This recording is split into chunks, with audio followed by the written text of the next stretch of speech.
Hello, everybody, and welcome back to Community FC. We've got another episode of the Roundup review coming to you as always. So this is going to be game week 13 as I quickly look over my notes.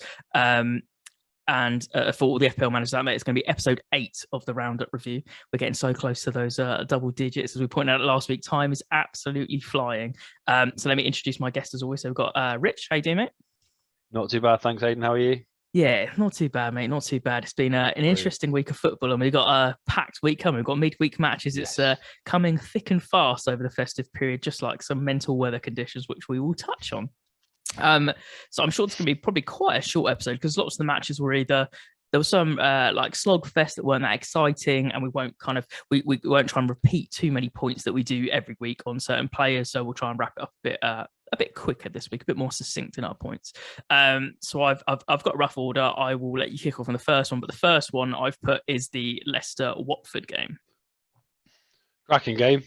I think a few people shrewdly put Vardy back into their fantasy football teams over the last couple of weeks, and I think that's paid dividends in this game. I think it looked scrappy at parts. I think we saw Leicester in two different sort of vibes at the weekend.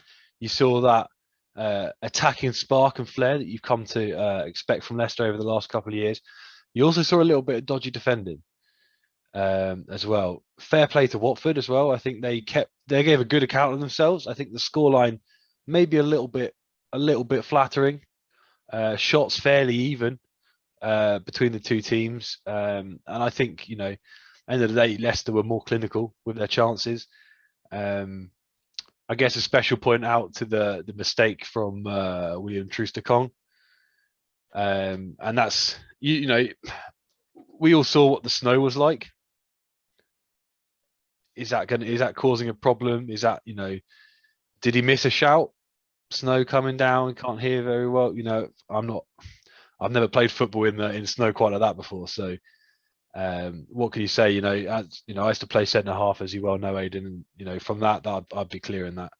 If I wasn't sure about who's running in behind me, I'd be clearing that. But yeah, I think absolutely great game for a neutral to watch. End-to-end stuff at times. Yeah, it's probably all the points I've got. Yeah, I mean, you've hit on a lot of them there. I think the snow is obviously the big thing to talk about. That and the City match later on, with the two games that were absolutely caked in snow. And obviously the Tottenham Burnley one we'll touch on, but obviously postponed because of the weather.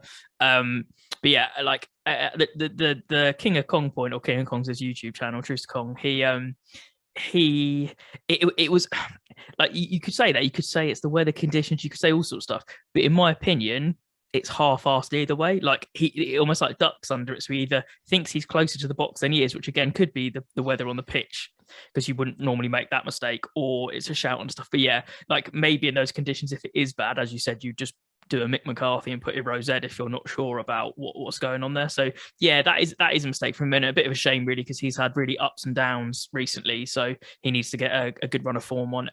Yeah, really exciting game for the neutral. Like, I don't think anyone was kind of expecting that many goals, maybe from how Watford have kind of had other games. And it was, as you said, it was bits and bobs of different teams, different minutes having different fights, because it wasn't necessarily all one half one way or one half the other way. It had interchanging bits in between, and it was just exciting. So you kind of got to give a bit of credit to both teams for Ranieri's team fighting back, but also Leicester showing that more attacking prowess that they've been missing. And speaking of that, like James Maddison's been out of the squad for ages. You've heard lots of different reasons. There was injuries, there was attitude issues, all sorts of stuff. But he's got 3 goals in 5 games, I think it is, since he's been back in the squad. But maybe that's becoming, again, we talk about people taking their chances. Maybe that's because Yuri Tillmans is injured. So he's now back in the limelight a bit more, back in the goals, and he's going to build on that form. So that's good from him.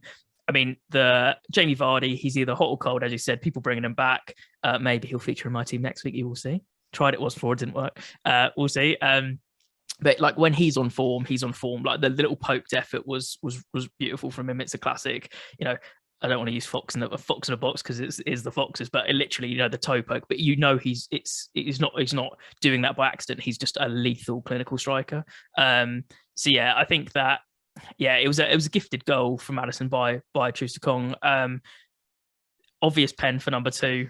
Like, it was just, again, nothing they can complain about there. Great finish from Vardy from the second one. And then speaking of finishes, there was a great little cheeky finish from Dennis again. I don't know. Again, they could have claimed that one was from a foul, potentially, but they played on. It was a little touch on the foot, but it got called how it was.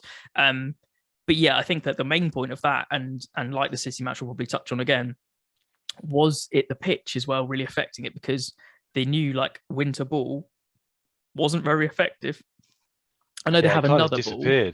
Yeah, I know they have another ball which is even more orange. It's like full on orange, but like, then where were they? Why weren't they prepared? Like, they, and also it's, you have to see the lines. And I know that they did stop the second half for a little bit to edge out the lines with leaf blowers and brooms and everything like that. But it is a really off-putting situation. Like, I literally was watching it and I was like, oh, I'm actually starting to feel a little bit festive, shall we say, because of the weather. Because it was like, you just don't really see it very often, but you do, and you feel a bit more like, oh, I'm cozy and warm inside and watching a good game of football. Like, it was really nice. But yeah, the Castagna challenge, yeah. I mean, I was playing golf. I was playing golf during this period, so I definitely wasn't warm inside. Absolutely freezing, I'm sure. Yeah, it was Baltic. Absolutely crazy. But yeah, that's pretty much all I've got for that one. Yeah, it was more kind of smash and grab from both teams, some poor defending on both sides, some great goals from both sides, and the weather kind of took over the show of this is madness. So the next game we'll move on to, I don't know if you want me to start or you want to start. I've obviously got is the Liverpool game. You start. So I know, Rich, we said last week we both want to be here a bit more happy. We'll see what happens later with me, but obviously for you, with the Southampton and the Saints, they lost 4-0. It is what it is. But to be fair, like, before I even start on my points again, it's against a rampant Liverpool team that have been putting goals past people for absolute fun. So, let's take everything with a pinch of salt here. But looking at my notes, yeah, dominant Liverpool, they just look hungry. They look hungry for goals, and they don't want to take their foot off the gas at the moment. Like, they just, every opportunity they can, they are going for it. And they don't care if their goal difference is going to be ridiculous. They want to do that, and they want to look dominant and back to that season a few seasons ago, their form of just, we're going to score more than absolutely everyone.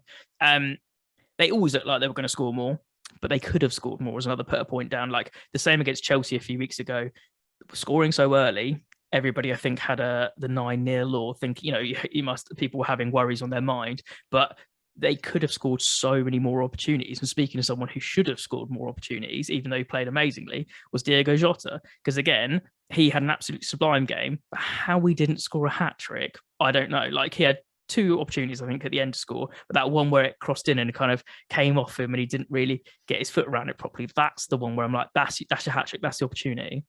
Quickly speaking of, and I don't know, maybe you want to touch on that in a minute when I finish the last few points, I think the Liverpool team works so much better with Diogo Jota than it does with Bobby Firmino. And I think the way he plays is really important with Salah and Mane. And I think that's such a key up front position for them, in that almost like false 9 interchanging wingers. Like, it's really clever the way they do it. And that's an interesting, I don't think anyone would have thought a few years ago Diogo Jota coming in from Wolves was going to knock Bobby Firmino out of the team. They thought he was going to be more of a super sub. And last few points was about a couple of players, actually. 2 of them were Liverpool, so we'll start there. Robertson showing much of his old form. Everyone's been completely Trent this year, and you were like, oh, who do I put in my fantasy league team, or which one's going to do the bits? Robertson's been a bit off this year. He's had the odd glimmer for Scotland, the odd glimmer for Liverpool, but nothing really crazy. But this game, he really showed up and showed us the old Andy Robertson form. Thiago, just a little shout out to him again. He's finding his form again after some injuries and some settling in problems. Scored in midweek for Champions League and then scored again on the weekend. He's looking good. And then the only other one I wish I had a positive first out, and maybe you can bring some, but from what I saw, again, Armstrong had 2 really good opportunities and didn't bury them again. So it's a shame for him that we said he's just a bit inconsistent at the moment. I believe it will come. I know how deadly he is, and I know his stats from the Championship, but he just needs to he scores a really good goal and then just misses loads and then goes a game or 2 without it. He needs that consistent run of a couple of goals, even if they're tap-ins, to get that confidence high. And then I think he'll really kick on. Yeah, agreed. I think we had our opportunities in the game, but we didn't take them. And that's the story of this season, really, for us. Going into the game, looking at the team that Hasenhüttl selected and the formation, I was a little bit baffling, to be honest, but brave. Is a 3-4-3, which is always I would have loved to have seen that formation against Norwich. I think we play that formation against Norwich, we batter Norwich. Yeah. Why we play Liverpool with 3-4-3, I don't know. What was important and what was good to see, and possibly my only positive from the weekend's result, is that at half-time, Hasenhüttl made a change, changed the formation, and we lost the second half 1-0. You know, and I think after 37 minutes, 3-0 down, there was a part of me that was genuinely thinking, this is going to be another 9-0. But for a change, we shut up shop. And, you know, I don't feel too hard done by with a 4-0 loss from Liverpool. You know, Arsenal lost 4-0 last week. United lost 5-0. Watford lost 7-0. They're scoring goals. They're a bloody good team. I think what this does highlight is just the absolute difference in the top of the league to the rest of the league in terms of the quality of squad that the money can buy. You know, we can't compete. I don't think. I think most of the other teams cannot compete with the likes of Liverpool and Chelsea and City. But you know, Liverpool are a fantastic team this season, and like you said, Jota is. You know, he's like a missing part for Klopp. I think at the moment. I think last year there was something a little bit missing from the squad, and Jota's doing that, and everyone seems to be pulling together. I don't think they've got a weak area of the pitch. Yeah, I think. Yeah, I mean, the weakest you could say, just because they haven't played with each other, and that's that. If I'm saying that's the weakest point, because they haven't got, you know, maybe the relationships built yet, is their midfield has changed quite a few times with the injuries, where they've had Thiago and Henderson and you know, all these other people coming in. Fabinho, sorry, I was trying to mind blank. Then, you know, they the way they interswitch and stuff with different formations and players. But if you're saying that's the weakest point of their team, you're like, you know. You know, if Andy Robertson is coming back on form, they're going to have the best win backs in the league now. We're going to talk about an injury later with Chelsea having one of their players out, and it's, you know, they got Salah, they've got Mane, who's always just there at the right times, and Jota pulling it all together and being that player that's just making the team be a team, and it's amazing to see with that link up play. A real hypothetical question, sorry, I was just thinking about, and I thought on the weekend, and I didn't text you, but I should have. If you had lost in a worse way and hadn't shut up shop, do you think that would have been the end of Hasenhüttl, just because it would have been 3 ginormous defeats? Yeah, I don't see how he could stay after that, honestly. Now, as a Saints fan, I'm probably one of the most lenient Saints fans when it comes to Hasenhüttl, because there are people still calling for his head, really, and have been even when we were, you know, unbeaten in 4. It's hard, because I feel like with Hasenhüttl, we've been through a lot, both, you know, him with us and us with him. He does seem to want to change things, you know, maybe a little bit too slowly at times. But I genuinely think he had an idea. It was a bold idea on the weekend, and against a lesser team, I think it would have paid off. But he was, you know, he knew that he had to change the system. Yeah. And he took 2 players off and you know, replaced them, and all of a sudden we're a lot tighter. We're playing better football and able to hold on to the ball a little bit more. The point is, though, I think, you know, as the teams around us are starting to you know, sack managers and get new managers in, I just don't want us to leave it a little bit late. Especially when they're starting to pick up points, valuable points as well. Yeah. Yeah, this is the thing. You know, it's still early doors really in the season, but you know, there's a few managers out there that I'd be keen on.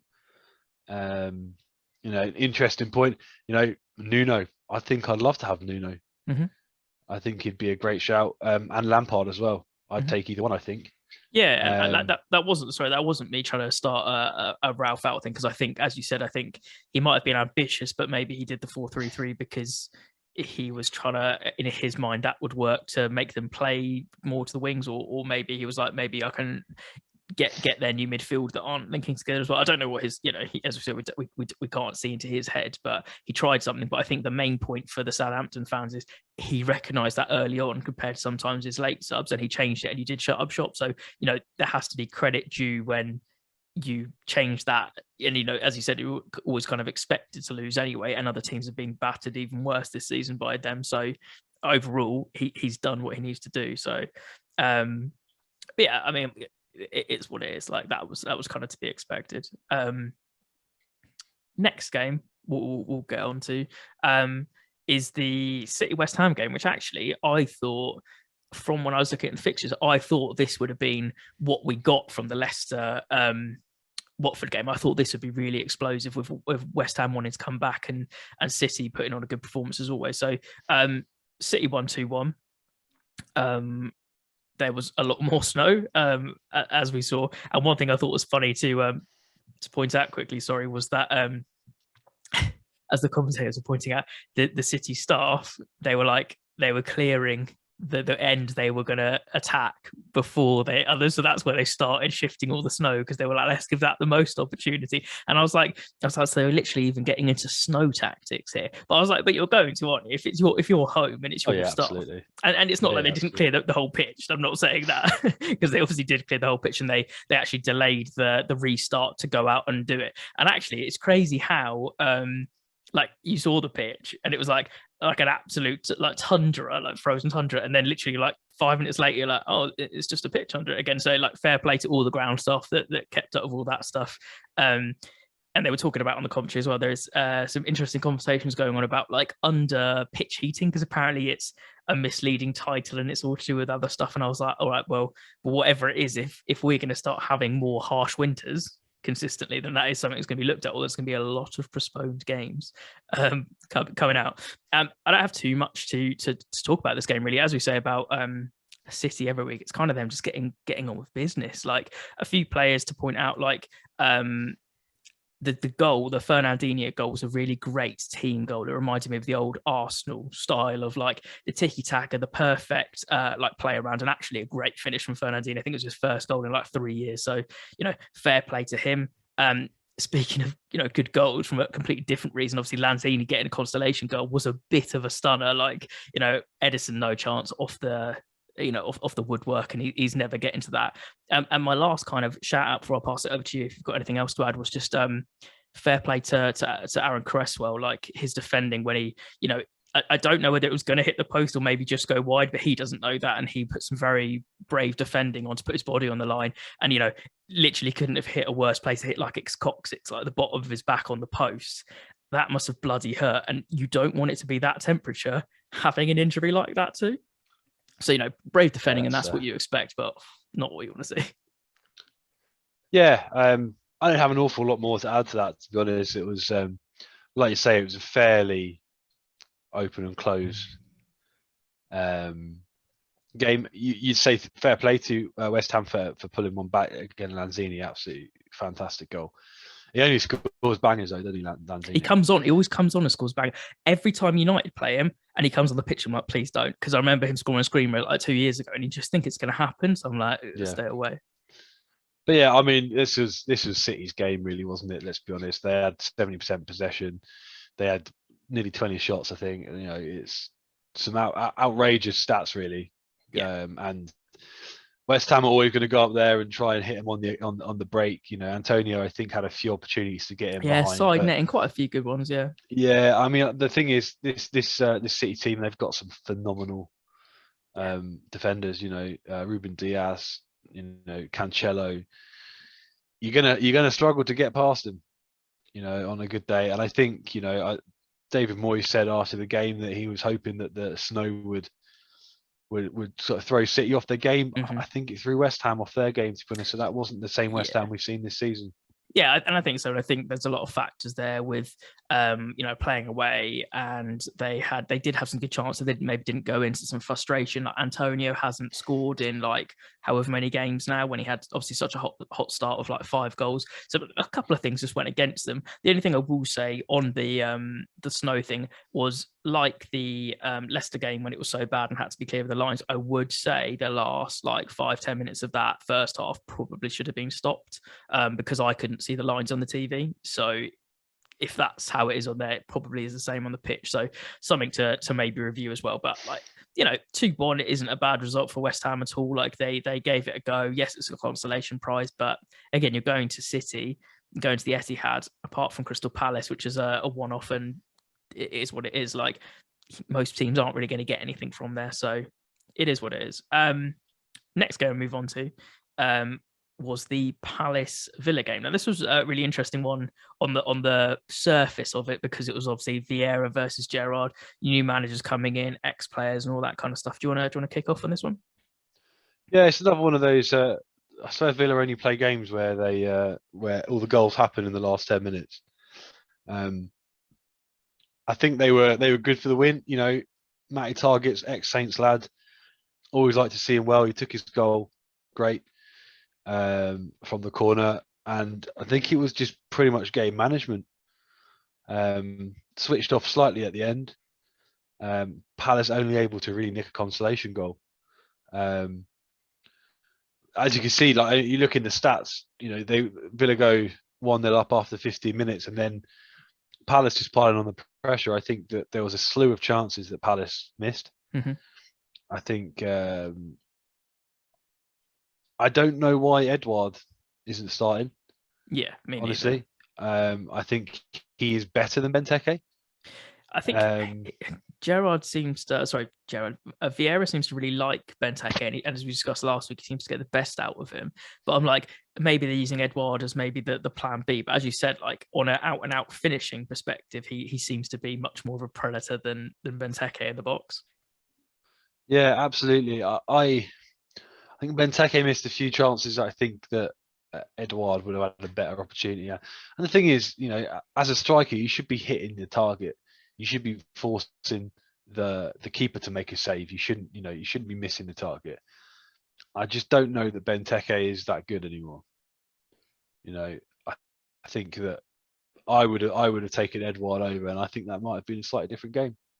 Yeah, to be honest. Fair play to Villa as well. Gerrard's come in and he seemed to have stabilised the team a little bit. Interesting, El Ghazi and Buendia always look dangerous and not preferred. Interesting as well that Ashley Young was playing at a left wing as opposed to a left back. Mm-hmm. So clearly he's spotted something that he likes in Ashley Young. Still thinks he's got a little bit of it going on. So yeah, I think they were good for the win, to be honest. Yeah, I mean, the biggest thing that I thought this game, like most of your points, you've kind of touched on some of mine as well. But the one thing I wanted to say about this game actually was there was just so many awful challenges. Like there was a lot of VAR decisions. There was a lot of like yellow cards. Obviously, had a red card and then rescinded back to a yellow card. But like, there's some really nasty challenges. And I understand they're slogging it out and stuff, but like some of them could be really dangerous. The one that was actually a red card, I think it was the right decision because it was overturned. But that's only because I think he gets lucky and like kind of grazes his standing leg and kind of catches him with a follow through. But if that's the standing leg, that could be a leg breaker. Like, and I know they say that a lot, but generally the way he's standing, that really could be, and that's not good at all. The same way I feel Palace maybe have, Benteke did have some chances as well, but I feel Palace maybe a bit aggrieved at the referee because there was one particular point where they should have played on, where one of them got taken down. And then it was like, why aren't you playing on? It was, I think it was, I got taken down. It was like, and Milolovic was like, I can't, it was like, go screaming at the ref. I know I've said his name wrong again. I know you're smiling. Milivojevic. Yeah, I was like, what is this? I was like, tongue twister tonight. I can't get it out. But he like was screaming at the ref, being like, "Why aren't you playing on?" And everyone was crowding around him. And I think even the commentators and everyone was like, "Yeah." And I think they actually had a point where they were saying that if it was, I think it was Benteke then got onto it, didn't have a shot, then they were like, but surely then the flag gets raised before, and then it all gets like it doesn't count anyway. Like it was a really odd that was situation. the ref with that was his first Premier League game, wasn't it? Was it? Oh, I didn't. Yeah, I didn't know that. Yeah, it's his first Premier League game. You got to expect that from a referee who's not As experience, yeah. officiated a top flight game before. Yeah, but I feel that Really. obviously, yeah, I think you can agree that's fair. But I'm like, if you're a Palace fan, you're not going to take that into account, are you? And you're going to be like, that could have changed the game for us to get another goal, and who knows. Yeah, as you said, Gerrard's seeing stuff in some of the players and stuff. Again, you can't like it's way too early to judge, but 2 games, 2 wins. Like he's getting more points in the table. It doesn't matter how they come. Like if he puts a string of form together, he's already been talked about. And the same for Vieira. Like he's done extraordinarily well so far compared to what we thought and most people thought he would have done. But that's the first loss at Selhurst Park at home. Like how are they going to respond to that? So it was two new managers looking for some big points and managers like to this season. Obviously, Vieira's not new to Palace, but yeah, I think that was it was an interesting slogfest. Villa did well to get it. I think Palace would be a bit aggrieved at the decision, but overall, they should have taken their chances if they were going to win that game. So it is what it is. The next game was an interesting one as well from I think lots of different perspectives. So this was the Arsenal Newcastle one. So I mean, I can kick off if you want me to. One thing I will say, actually, the first thing I'll say is there's some controversial decisions in this game, which we'll get to in a minute. The first thing I wanted just to point out was I pointed out last week how awful I thought Tavares played for Arsenal. I think I've got to do a 180 this week because I think he had an absolute stonking performance. He had one mistake which didn't actually come to anything, so they were lucky. But apart from that, he was literally getting his name called constantly on that wing, just threatening. So fair play to him for not letting that pull his game down and actually just coming back the next week and having a stormer. Aubameyang, I mean, I'm not going to try and say it every single week, but we do missed easy chances again. Like, was it Kieran in the studio being like, oh, he's going to score too easy? Is he? Well, he didn't. If anything, the attacking threat came from Saka for like 75-80% of the game until Martinelli came on. Martinelli, great finish for the goal, keeps his eye on it, dinks it over the keeper. He saw Ronaldo do it literally like 2 weeks ago. It's a great finish. We'll get onto the controversy, shall we? So I think there's three key bits, and please interrupt me here if you like, and what you think on them. So the first one, I'll come on to the more controversial later. The first one, Martinelli one, he kind of gets barged at the end there. People in the studio Match Today who are going, they think that's a pen. It was a very robust challenge.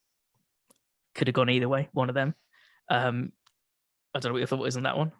Yeah, I mean, it is what it is. I think different day, different referee. That might be given. I just think it's one of those ones that sits on the line, really. Yeah, and it's a strong challenge. But the thing is, you want to see strong challenges. You want to see them going full force like that. And it was, yeah, it could have been given either way. The same, I think, as the Wilson shout. Like, for me, again, they were saying in the studio they thought that one was, and one of the pundits on there was saying very much so. I actually think that one's a lot softer because he does go across him. So again, any other day, and if you're a fan of that team, obviously you're going to be screaming for it because there is contact, there is whatever.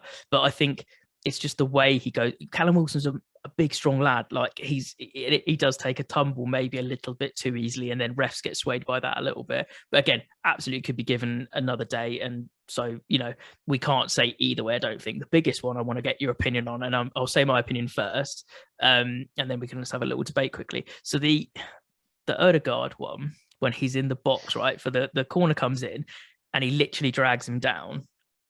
The problem is I have with this one is it's so hard to do because everyone on the commentary, I've seen loads of people since, they're all saying you can't give it, right?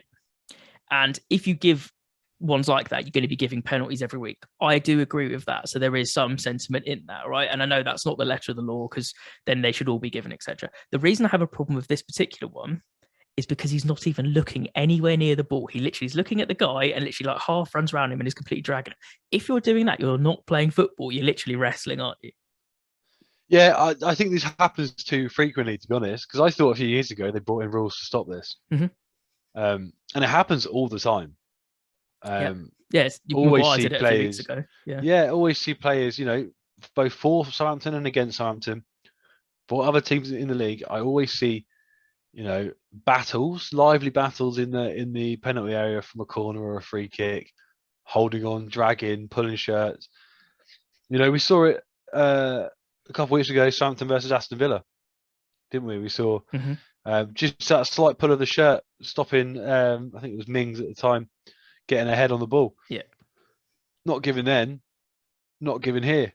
Yeah. Well, it's what we say, isn't it? It's consistency. Yeah. And I'll get onto that again in another game in a minute. 'Cause I think there's an issue where I say the same kind of thing where it's like it could be given either way, but it's the consistency thing, and I think that's really annoying. Moving on quickly, sorry to not spend too much time on that. I said we could literally have a whole episode at some point, and we might, about consistency, refs, VAR, all that kind of stuff.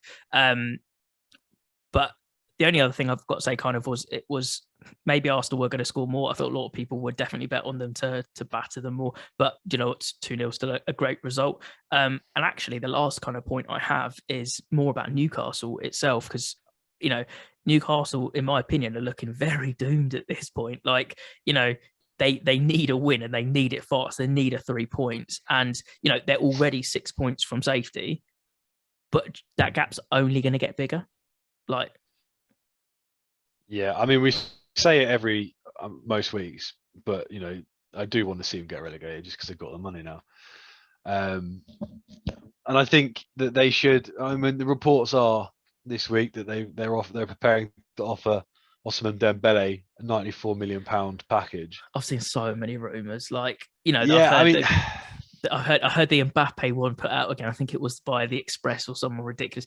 That's never going to happen. It might in the future. No. I'm not saying that. But for January, the one I said at the time, like people, I had a quiz thing going with my mates. I was like, if you could pick anyone who you think is going to be the first transfer for Newcastle, who do you think it is? And I was trying to think high profile player. So I put Coutinho out because I was like, he's been rumored, and he was rumored again this week. I don't know who it is, but if they need anything, they need a centre back. Yeah, I think the thing is that they're going to have to get. They're not going to be able to get a S tier player. They're not going to be able to get an elite, top of the game player, because they are sat rock bottom of the Premier League, and honestly are awful as a team. They're going to need to get some solid, B grade players, and then once you've guaranteed safety, maybe you could splurge on 1 or 2 A players. Exactly. Then the Newcastle fans think they're going to be City in a year. Yeah, no, but absolutely players aren't going to come to Newcastle, and I hate to hear everyone banging on about history. Newcastle used to be a big club. I get that, but are they now? Yeah, No, I mean, it's the answer. It's an awkward one. Like, I completely agree with what you're saying, and they are going to have to build up. And like that, I also want to point out, I heard a ridiculous statement from someone on a news thing this week, and they were like, if Newcastle go down, Eddie Howe should be sacked immediately. And I was sitting there being like, I understand why some people want to say that, right? But he's come into a position where the team isn't probably good enough this season anyway. They've been kind of papering over cracks for a few seasons, and it's going to go downhill. He comes in later. They've already got points down. Can he pull it together? We'll see. But surely Eddie Howe was brought in because he is the guy to build the squads. Even if he goes down to the Championship where he's got experience, he's still the guy. Yeah, there's definitely some questionable fans out there with some questionable opinions on it. I think if you are a Newcastle fan and you expect immediate results, you're deluded. You're talking. They're going to go for literally. It's number 1 safety. Then they're thinking, let's make a push for the top 10. Then they're pushing, let's push for like Europa League, and then they'll see. And when they're doing all of these steps, they're slowly bringing in players that are better and better. They might be bringing in superstars later on, which are a lot older and might be getting just really high wages or something, but they are going to start to build that squad up, and it's not going to be winning the Champions League in the next 2 seasons. Maybe in the next 5 seasons, if you're lucky. Like, I don't even think that there's going to be the next 5 seasons because they haven't got the prestige that the other big teams have. They might have the money, but other teams have the money too.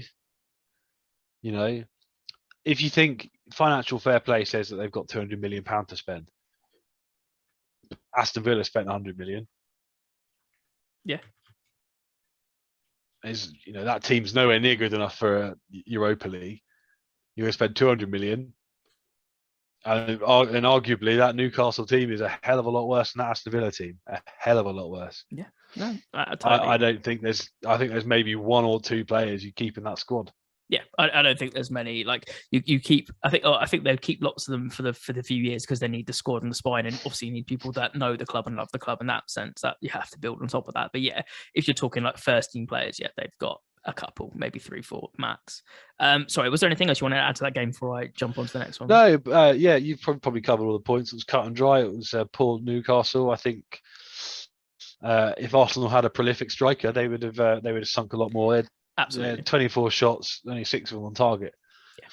Yeah. If they had a better striker, I think that could have been 5, 6, 7-0.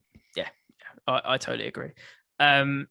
Cool. So the next one we're going to get onto is a really interesting game for the neutrals, for everyone, and there's actually so many talking points about the game. So I'll let you kick off on this one, which is going to be the Chelsea United game, and then I'll talk about the game as well. Any other points, and then I'm going to touch on the new manager because we've obviously got some info on that. Yeah, I mean the stats I think don't do it particular justice. No, but it was a very, very Chelsea dominating performance. I think United did well to hold out. Sancho's goal well taken. I mean, Jorginho, what was that touch? Did he not play football down the park when he was a kid? Kick the ball up in the air, shout, "How's your touch?" That sort of thing. I mean, touch of a donkey, we'd call that. I mean, sorry to cut in straight away, and it was on my points well, but we're talking about it. But also, 98% of the blame's him, maybe 95%. Where's someone shouting? Where's a call? Well, that's it as well, isn't it? It was a good like kind of switch there from Sancho just to go after it. A lot of players, I think, probably would have just assumed that the ball was going to be taken down and played out. So, well played Sancho for spotting the opportunity and taking the goal really well. I'm a fan of Sancho. I've been after United playing him for a while, so I'm glad he's taken his opportunities. I'm glad he's got that. Jorginho, do you know what? Took some big balls to step back up there and take that penalty. The penalty itself, I think, again, I think on another day that could have not been given. I'll get onto it. I imagine you as a United fan think that's particularly soft. I'll get onto it because there's backup for it as well. Yeah, but that could have, in any other game, that could have not been given. But he did well to step up. Very cool penalty. Part of me was thinking De Gea might save it after his recent form, but I think that's probably deserved from Chelsea. I think realistically they probably deserve the win. They were piling on the pressure. Again, I think did Lukaku come on at the end? Yeah. Werner. I mean, God, how many attempts did he miss? I bet you were happy that he was playing in the end because there's a few shots he was taking. I'm thinking, yes and no. The target. It's another. I'll cut in for this one. It's another point because I have this debate quite a lot with one of my Chelsea friends, and I actually am on his side rather than the other. So the Werner thing's really interesting. I don't like to see him on a team sheet because what he provides actually 90% of the time through to his own fault isn't actually goals. But when he plays in that 2 striker partnership, especially when Big Brom's back, it's very different. But he provides so much creativity and so much width because of the way he runs. He does actually provide a lot to that Chelsea squad, which is why Tuchel plays him. But in terms of finishing, I don't think anyone can defend that. Like the one where he particularly tried to outside of the boot it literally went halfway between the corner flag and the goal. So the clear corners is not there. Anyway, sorry, you carry on. I'll step in. Yeah, I mean, the last point I really wanted to make was, bold character, start Ronaldo on the bench. Yeah. Fuming because ever since I put Ronaldo in my fantasy football team, me too, mate. He's just done nothing. I know as soon as I take him out, it's a hat trick. If it was a different, if fantasy league was like the Sun and did European stuff, you'd be banging because that's where he's been doing it. But yeah, BPL. I'll jump in on a few of them. So I kind of disagree on one point, which isn't crazy, but I disagree. I don't think it's fair to say that Chelsea should have won. I think it was a fair draw, and I'll say why, because I think the way that we played, the stats are never going to back this up. So I know stats aren't everything, but like as Carrick said, like it was a bold choice for him to drop Ronaldo, and he tried something different. But what you saw was actually the game plan worked, because he played to contain Chelsea and sit back and defend, and then hit them with effectively Rashford and Sancho playing as two strikers. The Jorginho one was exactly the perfect scenario to show this, because yes, it was a terrible touch and he literally let them get back into it, but Sancho and Rashford are basically they're like the same person doubled, the way that they're literally identically next to each other in a line going like that at the same pace, at the same speed, and they instantly were on him. And as you said, like that's what they weren't expecting. They both gambled at the same time, both running super quick, nicked it, and then it was a case of, does Sancho have the bottle? Does he go himself? On the form of scoring off the European night, he's looking like it, and if not, it was an easy tap in for Rashford. Fair play. So that was really good to see, and I think then the rest of it was just trying to soak up. That was always our plan for counter attack, so we nullified them fairly well. There was a couple of interesting like decisions. Obviously, Tuchel went mental over some of the decisions on the line and got booked for it. The penalty decision was controversial. So on that one, as you said, like any other day, it could have been not given. And as a United fan, I'm going to try and take the bias out here.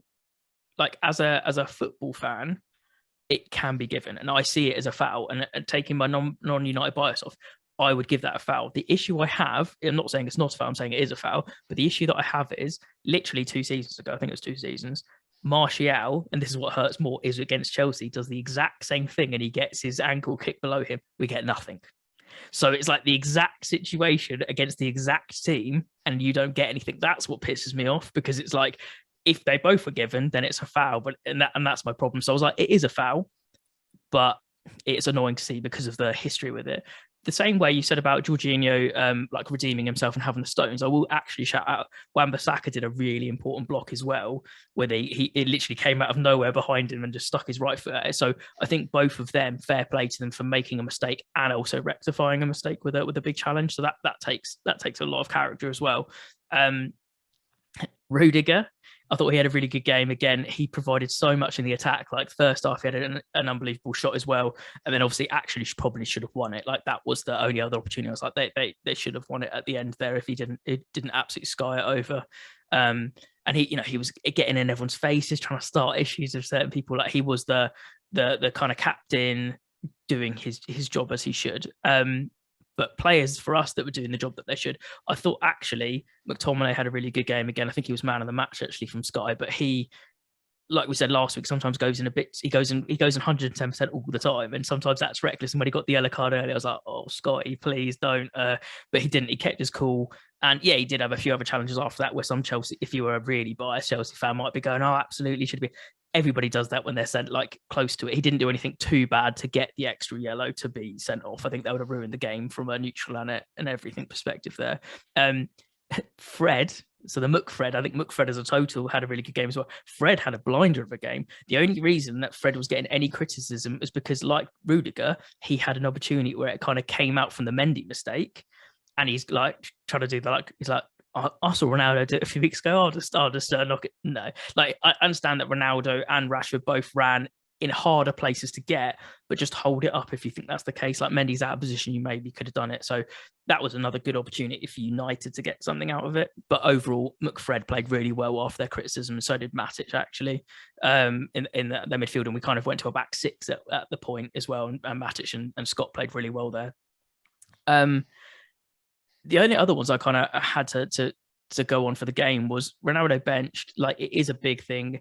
The Carragher and Keane debate that went mental, and Hasselbank's like, okay, like just sitting there, like letting it get on and smiling, and everyone's thinking that's funny. It's a really interesting one.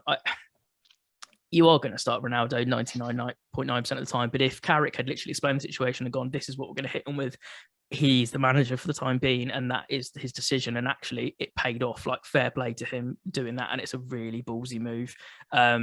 Saw Rio. I don't know if you saw this. Did a massive hit back on his podcast today, where he basically was like, "I can't deal with Cara, even though I'm a pundit with him and mates with him." He was like, when he was like savage. He was like, when it comes to titles, he can't talk because he's never won one, so he doesn't know what it takes to win one. He was like, cups, go for it, have a gander, mate. But he was like, leagues. Roy Keane's telling him, mate, he ain't got no legs to stand on when it comes to talking about winning the league. And he literally said, he's like, as soon as he starts talking about the league, mate, I just mute him. And he got savage. He got called Savage. out, and Carragher went back at him on Twitter, and it started some beef. And Rio's like, "Oh, mate, you're biting. Like, it is what it is." But you know, they're having different points. I'm not going to get into that argument. Go watch that debate if you want to see some argy-bargy on there. Let's just say though, I wouldn't want to be pissing off Keane in that sense. And the last thing, not from the game, but from a Chelsea perspective, which I kind of alluded to earlier. So we talked about the wing backs of Liverpool from Andy Robertson and Trent Alexander-Arnold, absolute phenomenal form. And actually, I joked about my mates. We're going to do this on another episode, actually. Sorry to interrupt. This is a story. If England could play a team of right backs, we'd literally win every tournament ever, because we have like 11 right backs that could be first team. It's hilarious. So true. We were literally doing it the other day, and we were like, oh my God, like, this is outrageous. Like, some of these people, I feel so sorry because they'll never get to play for their country because there just isn't room. Yeah. Anyway, sorry. So Chilwell, injured against Juve, and it actually looks like it's a really bad one. It's ligament damage. They're saying it's going to be 6 weeks to see if it heals properly, but more likely it's going to be 6 months because he's going to need surgery. So that is him out. My question quickly to you is, do you think that changes how the dynamics of Chelsea? I know they've got like Alonso and they've got other people that can and slot into a lot of places. They've got a lot of backup, and they've been literally the best defense in the league so far. But just how well James and Chilwell have been down the sides, I think their game is going to change ever so slightly because of that. Yeah, it has to. They're certainly a lot weaker on the left-hand side now. That's the short of it, really. I think Reece and Chilwell were the exact same player on opposite sides. They were both coming forward fantastically, both getting goals, both getting assists. Marcus Alonso is a different player. Yeah. He brings experience, a calm head. And Aspilicueta, they got options, but they're not the bombing forward like the Reece James, the young. Yeah, exactly. Yeah, I think it does make a difference. I think that Chelsea are then more one-sided when it comes to their attacks. What I will say is, on the flip side of that, we've seen what Tuchel's been able to do without potentially two of their main two strikers for most of the game so far already. So who knows what magic he'll kind of pull, and the way that the rest of their defense is playing, who knows. So I really wanted to quickly then touch on some off-the-scene stuff from United if we finished talking about the game. Yep. Yeah. So obviously Carrick in charge against in the Europa League against Villarreal. Obviously we got a result there, which is great for him. He's now got a result for him, and as the song goes, can't believe it's not Scholes, it's Carrick. But Carrick's done really well as interim manager. Depending on the visa of who we're about to talk to, he may still be in charge versus Arsenal, but maybe not his tactics, because it might be the new manager coming in. So obviously, we talked about this last week, the interim manager, and I had a big rant about how the Glazers didn't have a plan and all this kind of stuff. I'm not going to go back on that because I still don't think they did. What I will say is, for a United fan, I should say what it is and then go into my point. Sorry. So anyone that hasn't heard, obviously we've got Ralph Rangnick coming in as an interim manager. He's coming in for 6 months to the end of the season to take over. And the key point here, which I'll go on to again in a second, is that he's going to have a 2-year consultancy role at Manchester United. This, to me, is one of the biggest moves Manchester United have made in literally maybe 10 years in terms of staffing. They did the director of football where they brought him, but it's not really a football man that's coming to do it. Fletcher's come in. It has a slightly different role, but he is kind of doing that commercially football thing where he's trying to link between Woodward and stuff, and he is focusing more on the players and letting Matt Judge and everyone else deal with the commercial side of it. And Fletcher's obviously a football man, but it becomes complicated. The reason this is so important is because Rangnick is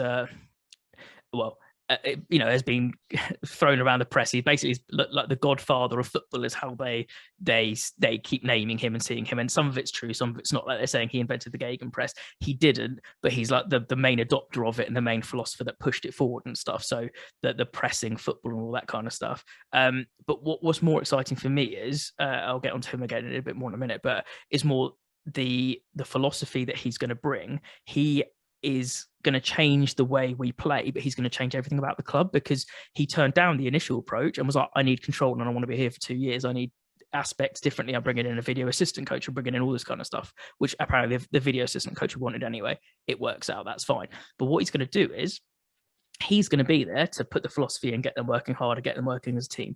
But he's going to be there for 2 years to oversee whoever comes in. So whether that's Poch or whether that's Ten Hag, which seems to be the front two, as I said, like I said a few weeks ago, I'd love Rangnick to be the interim and Ten Hag. That's my dream if that was the scenario that happens. So we'll see.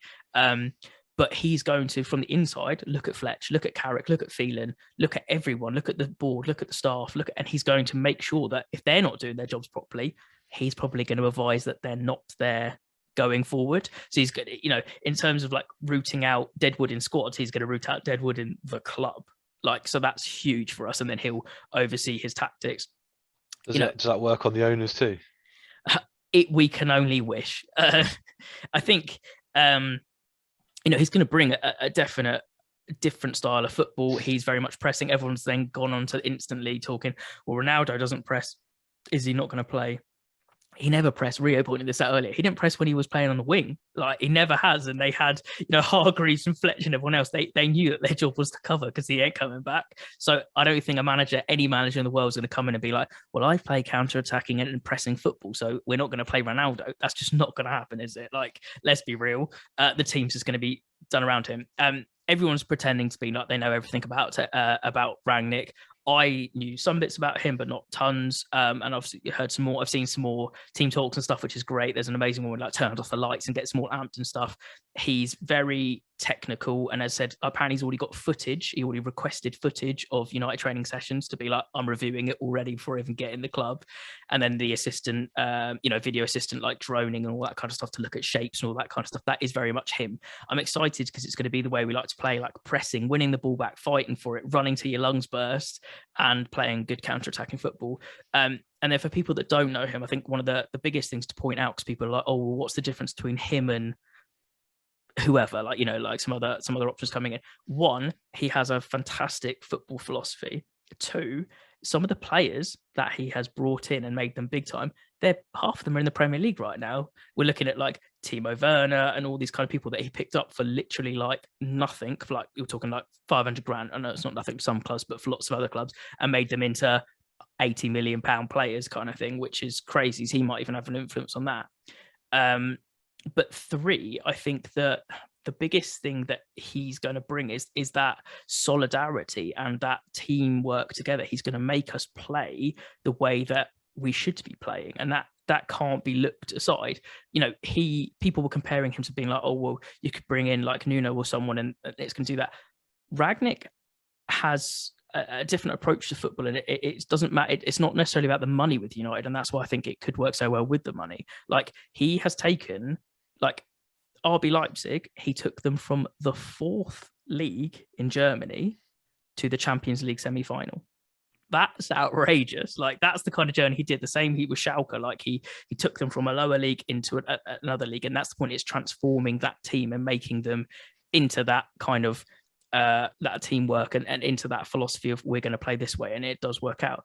Put all that together, he's laying the foundations on top of what Ollie did. I think is going to be really successful. I won't say any more, like I can bang on about it for ages, but like I think it's really positive. He might not be here because of visa issues. Like, he was name's gone from me where he was before. He was at a club recently. They let him go. Was it Moscow Locomotive? Moscow might have been, yeah. That he was in. They've let him go, but it's still having visa issues. So it could be Carrick against Arsenal, but hopefully they're implementing some other stuff. Anyway, move on. Hopefully big stuff for United. I mean, anything you want to touch on quickly about Rangnick coming in, or? No, I don't know an awful lot about the man, to be fair. I think it's probably a shrewd appointment. Getting him in for the 2 years afterwards is a bit of a coup. I think that's the one way that you get. If you give a manager 6 months, manager doesn't really care that much. If knowing they're only going to be 6 months, I think this is probably the best of both worlds. I think it'll be good. I think it'll be good for United, and hopefully, you like, every time new manager comes in, you think, is this going to be the one to shake off the Fergie curse? But Yeah, this is probably the best opportunity United are going to have. Well, it's a short building thing, so it's almost like he can, because it's he can lay the foundations and not have the expectation of having to carry it on the legacy. And the only other thing, sorry, I was going to point out was I don't know if you saw Klopp's interview when he was like, everybody should be kind of, I'm paraphrasing, but he was like, everyone should be scared that he's kind of coming because, you know, he is such a good football philosophy and stuff. But everyone, like Tuchel and Klopp, both worked under him. Like, that's the point. Like, he is their, like, their kind of trainer, and they're all proteges under Rangnick. So that's an interesting point. Move back to this week. It's only got a few games left, and most of them not very high scoring, so we'll probably bang through them quite quickly. And then I've got two things to talk about at the end, which will probably take some time as well. So you can start on this one. Brentford, Everton, 1-0 Brentford. Yeah. Well taken penalty from Tony. Really well taken. You know, absolute casual as you like. Yeah, like the fact that was his first goal at home for Brentford in the Prem, like this season. So like first one for him ever in the Prem with Brentford. Like, literally just didn't look like he cared. He literally just was like, yeah right. Yeah, fantastic, great, well taken penalty. Interesting how it took a long time for the penalty to be given. Yeah. But I think Everton, we've said it the last few weeks, they are looking off the boil. Yeah, are they in trouble? They are. Yeah, I definitely think they're in trouble now. That's dropped them down to 14th. They've not won in over 5 now. Yeah, 7 games. I mean, the biggest thing for them, and I do want to point this out as well in terms of fairness and clarity, they do have a shitload of injuries. Like, their midfield has basically been absolutely destroyed. Like, one of them's gone to jail, and the rest of them all injured or injury prone. Like, I saw a thing out, and there's actually like one midfielder that isn't injury prone and is okay. So, like, you can't be too harsh on them in that sense. But with injuries, that's the way football is. Benitez has got to do something, because if not, he might be sacked soon. And then it's not worth tarnishing your Liverpool reputation, is it, if that's going to be the scenario? Yeah, I don't see a lot of quality in that Everton side right now, and I think that's the problem they got. The injuries the injuries happen to key players. Yeah. You know, I think Brentford did well to keep hold of that 1-0 win. Yeah. You know, fair play to Brentford. That's arrested their little slide they've had. Yeah, massive points for them. So yeah, huge points. And what is, to be honest, right now, if you look at the table, they are rivals. Yeah, well, they went 2 above them, didn't they? 2, yeah. Yeah, exactly. They've gone a point above them now. So, you know, fair play to Brentford. But I can only see Everton tumbling, to be honest, and that's probably all I have for that game. Me too. Right now, exactly the same. It's they need to just turn something around with the squad they've got. Yeah, they're missing key players. Decore on super good form. They need Calvert-Lewin back, banging goals for them. But that's football. You've got to play with what you got, and if they don't do something soon, they're going to be in serious trouble. We'll move on to the next couple of games. So the next 2 games are both 0-0 draws. So we'll start off with the Brighton Leeds one. I do actually have a few notes on this one, so I'll quickly start on this one. First of all, I just wanted to say shout out to Lamptey. Like, first game back in a while, he's very injury prone and had a big hamstring injury out. So that's why he got subbed off a little bit later to a standing ovation, which he should have got. Standout performance for me for that game. I think he looked really good. Put in a couple of really like electric pace, like acceleration was really quick, and put in a couple of really good whip balls to Mope, who I've got down here. Like, he's twice like missed 2 massive opportunities. One of them I put is basically an open net. It wasn't, but the situation basically was you're missing points there. Brighton hit the woodwork, I think 3 times, 4 times. I think it was 3 times in that game. So again, but it's ifs and buts, isn't it? It didn't go in, so it is one of them. Sanchez did actually pull off a couple of good saves to come back in after his red card, and maybe save them for me. One little point to the Cameron. 8 points for me in the fantasy league because I've kept him in the whole time, because they do get quite a lot of clean sheets, and it was really cheap at the start. And actually, the last point I want to get onto, which isn't about the game, it was about after the game, before I pass it over to you, was Graham Potter basically came out and was kind of a bit baffled and bewildered in an interview. They got boos on the pitch, and then he's got some like hate afterwards and stuff, and he's kind of turned around and gone, but do you realise where we are? Like, we like where we are on the table, like. I think they were 8th, and then they moved to 9th. I think they got knocked one place after the United win, or whatever it was. But like, he was like, they're flying, they're doing amazing bits. And yes, they had a huge high trajectory when you said, we said they'd come down and stuff. But if you're a Brighton fan, I try not to be like too, against other clubs and how you feel and stuff. But have a look in the mirror, mate. Like you at the beginning of the season, nobody was expecting you to get anywhere near 8th for a while. So let's just leave it at that. Have you got anything else to add? No, only to say this is why I hate football fans. To be honest, give your heads a wobble. Yeah. You're Brighton. Like you've started fantastically. You've had great results. 0-0 to draw. You got a clean sheet and a point there. Yeah. Why are you booing?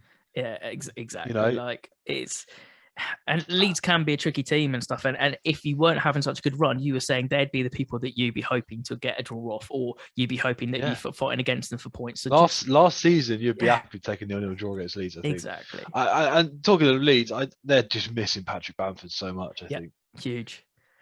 And it's one of them. They're in the dip, aren't they? They're massively dipping, and they need to start pulling some points. So this may be the start for them with Dan James and stuff coming in and looking better. But they can't rely on like Rafinha every week to score like half their goals for their club. They need to do something about that. So yeah. Right, next one quickly. I'll jump onto it again. It's Norwich Wolves, which is also 0-0. Again, this one I put like Krul. There was a point. It was Krul in the defence nearly gifted a goal. To them. Pookie had a few chances, which maybe should have converted. This game, like overall, if you would sum it up, it was more about which team made a mistake rather than which team had a spark of brilliance. That's really like it's 0-0. We're not going to talk about it much. That's why. And then Max Aaron's had the best chance. I thought he had a good game, and he's had some poor weeks, so he's looking good. That's all I got. Yeah, I just wanted to say, good shout out to Dean Smith, to be fair, because he seems to have steadied the boat a little bit. A 0-0 draw against Wolves is you take that. Yeah, it was another point, isn't it? And vital points. Well, it's taken them. Well, then versus Newcastle. This is it, isn't it? At this point, you're Norwich. I still don't think you've got the quality to stay up. But at this point, it's a case of, do you want to go down with a bit more money than Newcastle do? Yeah, but Newcastle ain't going to need that money. And we said at the beginning of the season, we were like, everyone was so sure it was dead last Norwich. Maybe not. If they don't come dead last, that's a great turnaround for me. And that's not anything against their club. That's Dean Smith pulling in a good job and getting ready for the championship. We'll move on. 100%. That was the end of the week for games. Obviously, there's a lot of midweek games coming up. We might try and put our video out, depending if we can get some coverage for those games as they come and think of fast. I think they were on Amazon this week, actually. I think it's Tuesday, Wednesday, and Thursday games. I haven't even looked at who most people are playing. We're playing Arsenal, so it's a big game for us. Who are you playing? Do you know? We have got Leicester. Oh, okay, so a big game as well. Like, don't like playing Leicester midweek. Yeah, and then it's literally straight back into the weekend again. So I do have two quick stories to go through. One of them is more going to be a debate. I'm going to start with the funny one, and then we'll get on to the debate for 5 minutes or so. So the funny one, please tell me you saw the Haaland celebration. Yes.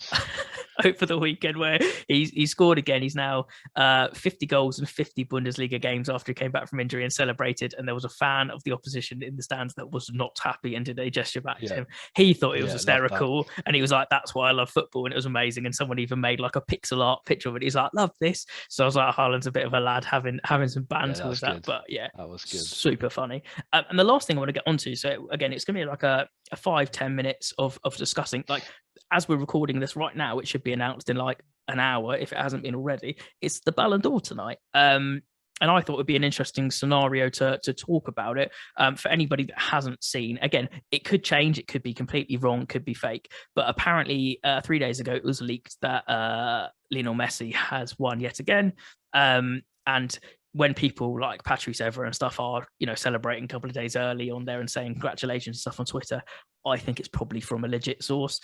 We will see. They might just change it for the sake of changing it, but I can't see them doing it. I wanted to quickly have a conversation, but we quickly touched on it in the pre-lobby, but we're both in agreement that the Ballon d'Or is not what it used to be, and there's definitely politics and all sorts of other things behind it currently. Yeah, I don't think that this is a fair representation of who the best footballer in the world is. Yeah, it's not.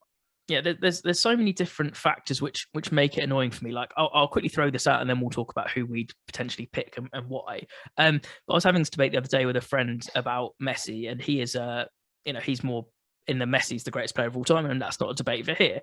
And you can have that opinion, and I'm never gonna disagree on his talent. I'm not going to say he's, in my opinion, the greatest player of all time, but that's fair enough. Everyone's allowed different opinions. But what I don't like is that the Ballon d'Or is based off all sorts of things, but there's a tick list for and there's a tick list against. And basically this this person that I was speaking to was saying that he doesn't like the fact that football's more driven by stats these days. And I do understand his sentiment, what he's trying to say, and I do think it's maybe a little bit too heavy, but I do agree stats play an important part. So he's saying just because they score millions of goals doesn't mean they're the best player of all time or best player of that year. And I was like, no, I agree, performance does have to come into it. But then you have performance. So I'll get into it in a minute when we talk about this. But I think, in my personal opinion, I don't think Messi should win on performance or for stats, like as in goals this year. The only thing I was going to say, so talking about points for, so normally if you win an international tournament, that puts you in good contention for winning the Ballon d'Or. And there's also stuff against it where it's like, if you get a red card, it's basically 99% impossible for you to win a Ballon d'Or that year, which also I think is crazy in some of the rules. Like imagine if you slipped and caught someone and that was it, and then you did stuff like that. So it's one of those things where I think we both feel the prestige is gone and it's not what it used to be at all. But I'll pass it over to, sorry, should we go through Messi first quickly before we talk about who we think? So the pros for Messi winning this year were he did have a phenomenal end to his Barcelona career at the time, which we didn't know what it was. And then he has done the unthinkable, which loads of Ronaldo versus Messi people were saying that he'd never won anything internationally. Well, he did. He won, the Copa America with Argentina. He did contribute to that, but wasn't like necessarily the standout player. Everyone would probably say it was Martinez in goal that was the standout player. And I think Messi even said that himself. Since going to PSG, he hasn't played very well. He's had he's picked it up in recent weeks, but as the person I was talking to pointed out, he's such an unbelievable talent that he has to play incredible to even be good. So as soon as you're average, people say you're shit. I get that too, and I'm not trying to say that, but in my opinion, I just don't think it is. So there's plenty of other nominees out there. I'm not going to go through the list, but if you were to pick, I'll let you pick two if you wanted. If you could pick on like stats, actually, I'll say this: if you could pick on stats, who would you pick? If you could pick on performance, who would you pick? And overall, who would you pick? So it gives you more opportunities. Yeah, it does, doesn't it? I think performance-wise, it's Salah. Yep. I mean, he's got to be the most dangerous player in world football right now. Yep, and I would agree with that. So if I was saying performance, it would be Salah too. If Salah's born in a different country, Salah is the GOAT. The thing I think is crazy is that he had a dip as well, but everyone does. Messi's had a dip, so you can't say that's against it. But he had a great season last year, and was he joint top goal scorer? I think he was joint top goal scorer, and had some really good highs. And then this season, he's looked literally untouchable. There's no one else in the world that comes close to him in terms of performance. So I don't think anyone could disagree with that. The other shout, I would say Lewandowski. Yeah. So again, you and me are very alike on this. For stats, I don't see how you're not. And as we spoke offline about this, sorry, let me get my words out. He should have won it last year. I don't think anyone's disagreeing he should have won it last year. But for lots of people, he should win it this year because he's done the same goal performances again. And people are going, oh, well, he's done it in a league which is worse. And he's done it in, whatever. I don't mean to be that guy that points this stuff out. The Bundesliga is still a challenging league. And like you could have teams like the Bundesliga, personally to me, and this might cause a bit of a stir in the arguments, in my opinion, Premier League's best league in the world. Not just because I support it, it is the most fair league in the world in terms of like teams battling each other, not in terms of money or anything like that, but in terms of like you can't really go into many matches and go, we're 100% going to win, because it just doesn't happen like that. And you see, smaller teams upset bigger teams. But the same way as you'd have Germany, I feel for like a good proportion of their league, you have the same thing. And over years, I think that's actually grown better. When I say like La Liga, for example, I'd say, and again, they have also, I'm trying to be fair and even here, they have had some other teams step up in the last few years, like they have this year. Like there's other people, second, third place in La Liga that weren't there a few years ago. But La Liga, you get to a certain point, about 5 teams in, and it just drops. And they become easy matches that you're going to score a lot against that. And I think Germany had more teams than that. They used to be like that, and then they are. So in my opinion, it's always been Prem, Bundesliga, La Liga, and then, other leagues, like sorry, even Serie A would probably go above La Liga for me sometimes. And then Yeah, you know, I think and Serie A is a lot more competitive. yeah, and to be honest. then you know, and then obviously the Ligue 1, like because that's it Yeah, is one team or two teams, and if you're lucky, three or four maximum.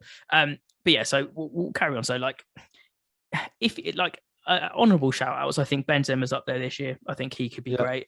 I think that for keepers, you're never going to win it. So people are shouting yeah. for I Mendy and which stuff. is Never going to which happen. is no Donnarumma. Yeah, Really, if I was in charge, it'd be Donnarumma. I think what he does. His penalty save percentage outrageous. is outrageous, and Yeah. if that isn't worth a bloody Ballon d'Or, I don't know what is. Like there's so many things. So it's like, so what you said. So are you saying performance wise? We're both saying Salah. You're saying Stats stats wise, wise. We're saying Lewandowski. Lewandowski. So overall, are you saying Donnarumma would be yours? Or are you saying Well, I'm saying if in a keepers world where were? Yeah. if Yeah, okay. keepers were a viable choice, Yep. I think Donnarumma would be it. Yep. Honestly, Lewandowski, I think, deserves it. Yep. And more on the fact that he was robbed last year, Yeah, I to think be the honest. fact that he's consistently again, we didn't plan this. This is we talked briefly about it beforehand, but I said don't tell me who it is beforehand. I'm actually agreeing with you as well. I think Lewandowski should have won this year again, but it's because of one, he could have been because stats he does it, performance wise he does it, and some of the goals he scored are outrageous, like the bicycle kick stuff. So he does it all. He does flair, he does performance, he does stats. Yes, the league. Some of the times the league might be easier than it is, and the team that he's in is clearly the dominant force. But then who in the City squad's going to win the Ballon d'Or this year? They've got the same kind of level of squad and the same kind of level of dominance at times. They do have more title challenges. I'm not trying to make that argument too, but also Lewandowski should have won it last year, and that's not an excuse for him to win it this year. But he's carried that form on. That's what's crazy Yeah. is that he hasn't stopped, and it's like he just should win it for me. And so I think we're both agreeing on that. We've agreed on performance, agreed on stats. So Lewandowski, we hope you win. I think it is leaked right, and it's going to be Messi, and they're going to put the Copa America as the one of the things to push him over. The only other thing I wanted to shout out, which just to throw some fire in the mix as I like to, and it's the whole Messi Ronaldo argument again. And Pete, that he's actually come out this evening, Ronaldo, saying what the journalist has said about his all-time career thing is to beat Messi on Ballon d'Or and stuff. He's dismissed it. He's not going to the awards tonight. But I just want to put a shout out for Ronaldo. I don't think he would have won it this year, but I'm going to just quickly put a devil's advocate of why he could have. Right. So he had blinding success wherever he's been. He's picked it up. And even if he hasn't scored a couple of games in the Prem, he's still banging goals in for United. Look at how many goals he's scored overall so far. He's still doing it. Right. But also, if they're talking about accolades, right, he didn't win, before he did with Portugal and stuff, and that has maybe influenced some years that he's done it. He's now the all-time men's goal scoring record. He's absolutely the all-time Champions League scoring record and has been doing it and continuing this year. And if he scored on the weekend, which he didn't, but he will in the next game or two, whenever it is, it will be 800 goals for club and country, which is just unheard of. So if you're talking about international or accolades in general pushing someone, it could also be Ronaldo up there in that mix. I'm not saying it would be. I'm going for Lewandowski, but I'm just saying there's a situation in the world, and I think everybody can agree that who's looking at it fairly as well, that it could be Ronaldo up there too. But I think overall, like we'll wrap this up, but we're saying that the Ballon d'Or is not as prestigious as it used to be. We think there's some questionable politics and ways that they can win it around it. Messi has been good. I'm not saying he's not, and that's also what we should state at this point. Like he's in that conversation. We just don't think he should win it this year. We're not saying he's not going to win it. Not going to win it for the right reasons, because he will as well. But there just seems to be some bias and stuff, and there's better players. So we'll leave it there unless you've got anything else to kind of say on it. No, it pretty much sums up. So, fair play. We'll see. I don't know if I'll quickly check it now just in case. We'll do a live check. They've just done 10 and 9. Oh, okay. Donnarumma at 10, Mbappe at 9. Oh, so we're going to be close. We won't stay on. We'll leave it as a cliffhanger. We'll pick up next episode. But thank you very much for watching. I know we kind of dipped in and out, and there was a lot of other things to talk about this week, but we like to be inclusive of the Roundup review anyway. So if you have been liking this content, don't forget to hit a thumbs up. Really helps us. Let us know you've liked the video. Give a comment down below. Put who you think is going to win in, or it will have been out at this point who's won. So tell us who you think should have won and why. Don't forget to subscribe.